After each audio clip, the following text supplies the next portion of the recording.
A very good morning, class. Today I'm here to present the next topic of your class 9, that is chapter what is democracy and why democracy. You already study about democracy and its definition and what is the purpose of the democracy in a better form of comment in your previous classes also. And now here we were discussing about the democratic structure at the world level. You have already studied about the Indian democratic structure. So, what is democracy? Why democracy? In this chapter, you learn about the need of the democracy, what is the importance of democracy in a person's life as well as in a country's development, and you can also assess the shortcomings and the fruitful side of the democracy. So this is your chapter number 1 of your class 9th of political science. Let's start it. And I already used to say many times to all of you, if you understand the title of the chapter, you can easily understand the whole concept and the whole content of the chapter. So if you were not getting about this, it will create trouble for you to remind all these things, to understand the concept and the content. So please be careful and be attentive at the time of the class, and listen to me very very carefully, and you have to understand the meaning of the title so you can easily sort it with all the problems regarding this chapter. So let's start with the chapter of what is democracy and why democracy. Democracy refers to a political system in which government is formed by the people, exercised either directly or through elected representative. Democracy एक ऐसा political system है जिसमें government जो है वो लोग बनाते हैं बाय वोटिंग, और अपना रिप्रेजेंटेटिव वो खुद चूज करते हैं, जैसे कि हमारा इंडिया में होता है. अब मान लीजिए suppose you, because of tension, because of stress, anxiety, you were not able to recall the things at the time of examination while writing your answer, and you forget the meaning of democracy. So I just enlist all the main points of the democracy, you can say meaning of democracy, as well as which points justify the definition of democracy and the meaning of democracy as well as. So if you forget the definition, if you can't understand what to write and how to write, you can proceed towards it. So आप ऐसे भी लिख सकते हैं main points में. Democracy क्या? Government जो लोग इलेक्ट करते हैं, जहाँ पे लोगों को फ्रीडम ऑफ स्पीच है. कोई भी पार्टी गवर्नमेंट नहीं बन सकती किसी भी कंट्री के. There is no one party government जिसमें, मतलब हम ये नहीं कह सकते किसी एक के पास ही हमने पावर दिया या एक ही पार्टी है जो बार बार गवर्नमेंट चलाने के लिए खड़ी हो जाती है और वही जीत जाती है. नहीं, there so many parties in the government, और अलग अलग रिप्रेजेंटेटिव होंगे, हर साल रिप्रेजेंटेटिव चेंज होंगे और कॉम्पिटिटर्स आते जाएंगे, तो और जो लोग हैं उनको ऑप्शंस मिलते जाएंगे. And next is right to give vote to elect their representative. लोगों के पास राइट है कि वो अपना लीडर खुद चुन सकते हैं अपनी वोट देके. और जो आम आदमी है वो पॉलिटिकल पावर का एक प्राइमरी सोर्स है, यानी कि जो लीडर्स हैं वो अपनी पावर्स को तब तक एक्सरसाइज नहीं कर सकते जब तक आम जनता जो है या आम आदमी जो है अपनी वोट से उनको नेता ना बना दे. तो ज़्यादा से ज़्यादा पावर जो है वो लोगों के हाथ में है. The powers laying in the hand of the people, and it is wholly solely depend upon the people who so ever is going to be rule next in our country.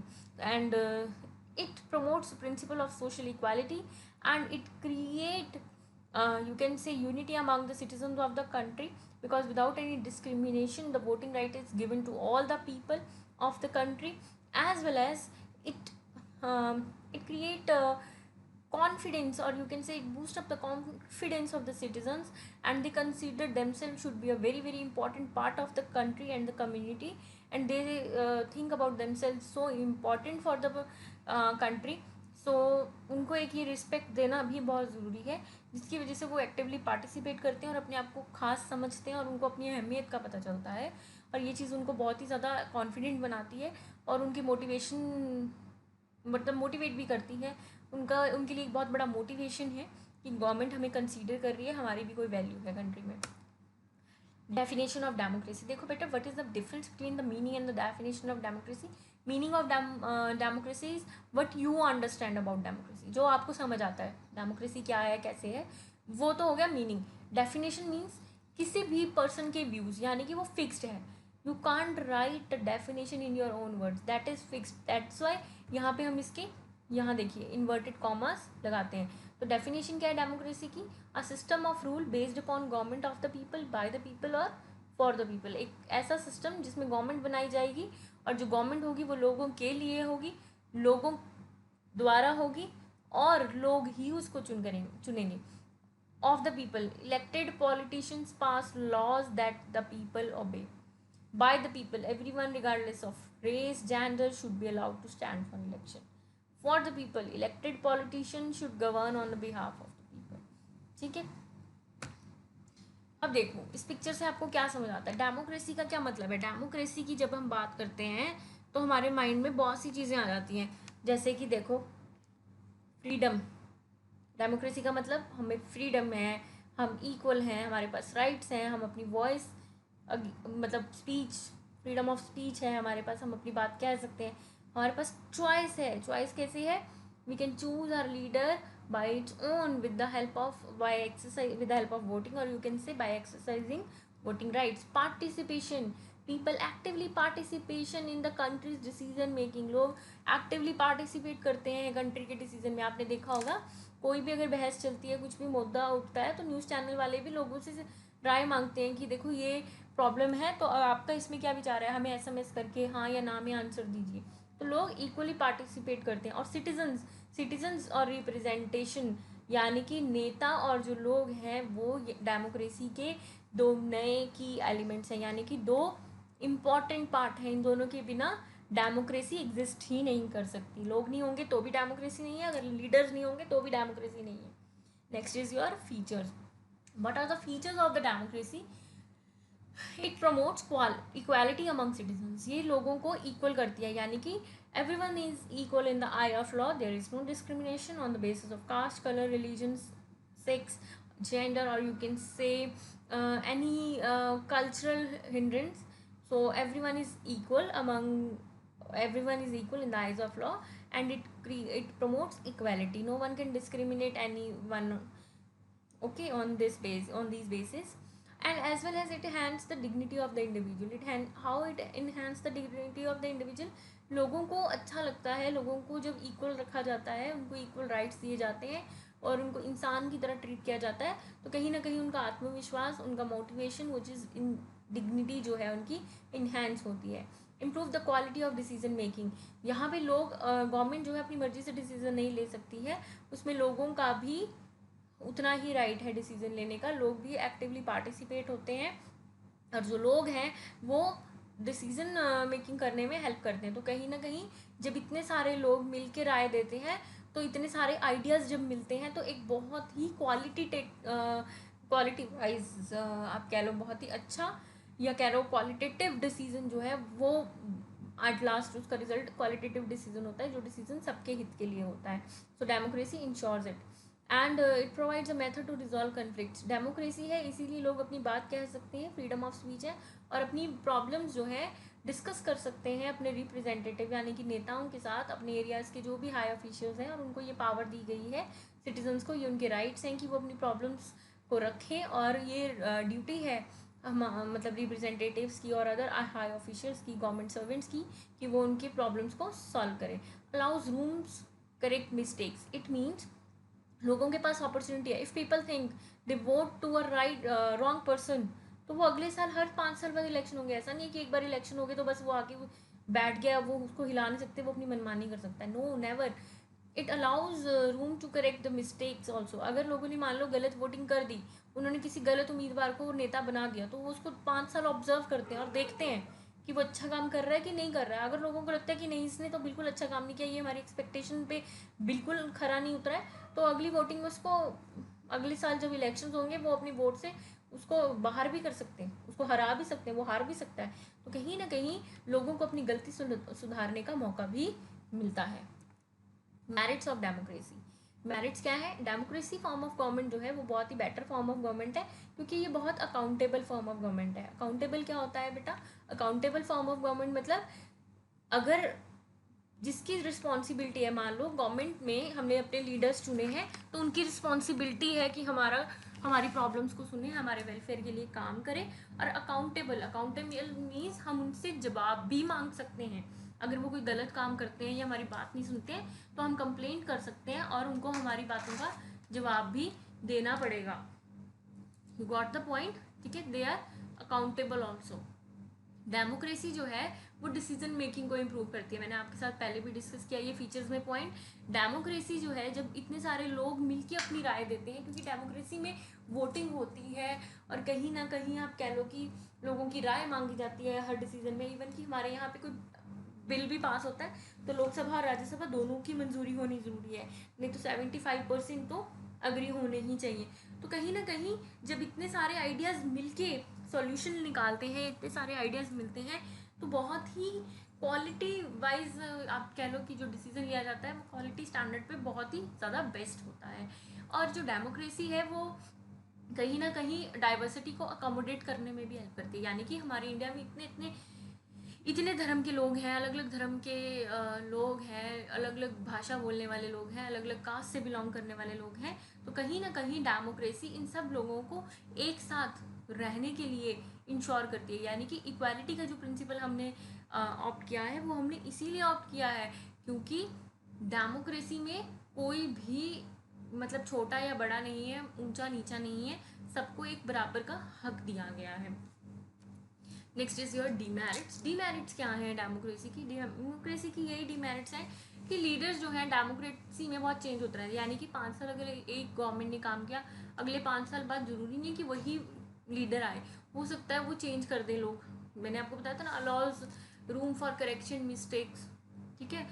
For उस perspective से देखें तो लोगों के पास ये power है कि वो अपनी वोटिंग से जो लीडर है उसको बदल सकती हैं अगले साल। तो जिसकी वजह से क्या होता है, इंस्टेबिलिटी आती है। हर बार कोई नया लीडर, हर बार नई गवर्नमेंट बनती जाती है, तो उससे क्या होता है जो नया आता है वो अपने अकॉर्डिंगली काम करता है। तो कहीं ना कहीं उससे फ़ायदे भी होते हैं और नुकसान भी होते हैं। क्योंकि हमारे इंडिया में क्या होता है कि जो पॉलिटिशियंस हैं वो अच्छी चीज़ों को कभी भी नहीं देखते। वो अपने ऑपोजिशन यानी कि जो उनके कॉम्पिटिटर खड़ा है, जैसे कि बीजेपी है, बीजेपी अगर चली जाती है, कल को आम आदमी पार्टी आती है, तो आम आदमी पार्टी जो बीजेपी ने अच्छे डेवलपमेंटल प्रोग्राम शुरू किया है या अच्छे प्लान शुरू किए हैं वो उसको सपोर्ट नहीं करेंगे। वो कहेंगे सब कुछ बंद कर दो, हम अपने हिसाब से चलाएंगे। क्योंकि उनको ऐसा लगता है कि ये तो मतलब अपनी मतलब ये तो मतलब उनके आगे मतलब झुकने वाली बात होगी या उनकी ईगो हर्ट हो जाती है। कह लो उनको ऐसा लगता है कि हमारी पॉलिसी सुपीरियर कॉम्प्लेक्स होता है कि हमारी पॉलिसी तो तुमसे ज़्यादा अच्छी होगी। दूसरा, पॉलिटिकल कंपटीशन बहुत है यहाँ पे, लोगों की परवाह नहीं करते। कुछ लीडर्स ऐसे हैं जिनको अपने ही पॉलिटिकल कंपटीशन से मतलब है, जैसे कि उनको यही रहता है कि बस हम लोगों को इम्प्रेस कर लें, और वो झूठे दिखावे में और कह लो कि अपने पैसे का इस्तेमाल करके और अपनी या फिर कह लो मसल पावर का इस्तेमाल करके लोगों को भड़का देते हैं, या फिर आपस में ही लीडर लड़ते रहते हैं, सोल्यूशन नहीं निकालेंगे प्रॉब्लम का, बस आपस में लड़ते रहेंगे। Elected leader do not know the best interest of the people, it leads to bad decision. अब क्या होगा, अब क्या होता है समटाइम्स जब ये आपस में ही लड़ते रहते हैं उसका डिसीजन कहीं ना कहीं बहुत गलत आता है और उसके बैड डिसीजन का इम्पैक्ट जो है वो लोगों के ऊपर पड़ता है। Democracy leads to corruption for it is based on electoral competition. तो अपना वोट बैंक स्ट्रॉन्ग करने के लिए कहीं ना कहीं करप्शन भी बहुत ज़्यादा है। लोग जो वोटिंग है वो बिल्कुल समटाइम्स बायस हो जाती है, that is not up to the mark, that is not free and fair, and sometimes they use their money power और their some muscle power to convince the people, and they try to buy the vote as well as, and they suppress them with their activities. So these are the main reasons which leads to corruption, and it is based on the electoral competition. And to success, or you can say to lead in the elections, they plays dirty trick which spoil the future of the nation as well as which spoil and affect the life of the people also.